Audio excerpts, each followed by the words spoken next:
Now I promise you, we're not touching the footer again after this one.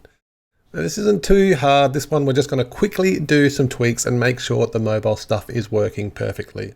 So let's not waste any time. Let's get stuck into this one.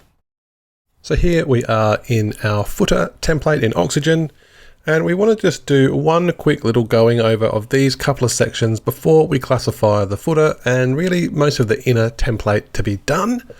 So let's just have a quick look here on the front end. I've got this open with an inspection tool so I can see the sizing. And there's a couple of things that I just want to fix real quickly here. And what I want you to do from here on out is start to look at some of these things and think about the things that you would fix. So I can see that the line height here is not great. I'd probably drop the size of this text down. There's a few things here with the alignment that aren't great, but all in all, this is looking pretty much what I want. So let's go in here and fix some of these issues.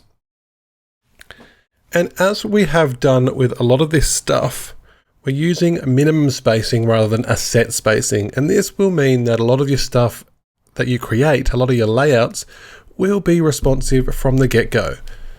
Now, let's do one thing before I get started. I still want to increase this spacing on here. So I'm going to go into Advanced and go to Size and Spacing and bump this up. I want a real lot of space around this one. So 120 and 120, I think, is what I want for this.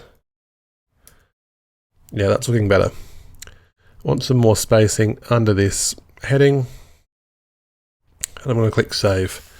Now, one thing that is going on with this heading here is the line height. So if I go into the typography and change the line height to 1, I can put some more padding again under this. And that's going to stop stuff from changing when we get into these mobile mode. It's going to stop that issue here. So that's already looking better. We don't need to fix that up. I might just want to drop this size down here. So on this size below, let's go to something like 48. And really the main issue that we've got left here is just these two columns. And because we've done these as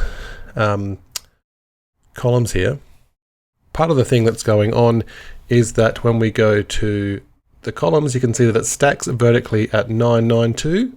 But we don't need this one to stack vertically at 992 because there's such a small amount of content in here. We can leave this to say 768. If we jump down to 768, that's when it's going to stack, but at 992, that's still fitting, and that looks great.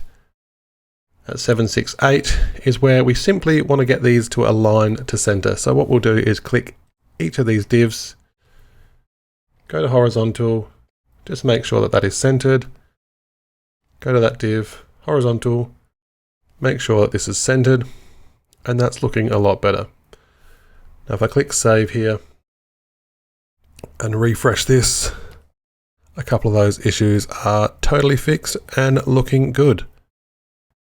And now that that's done, you're probably sick to death of looking at this footer. But the good news is it's time to move on to advanced custom fields, and that is a great thing to learn. So hopefully by now you've got a better understanding of using the mobile styles and you've got this working well and you're keen to move on to something different. So click complete and I'll see you in the next lesson.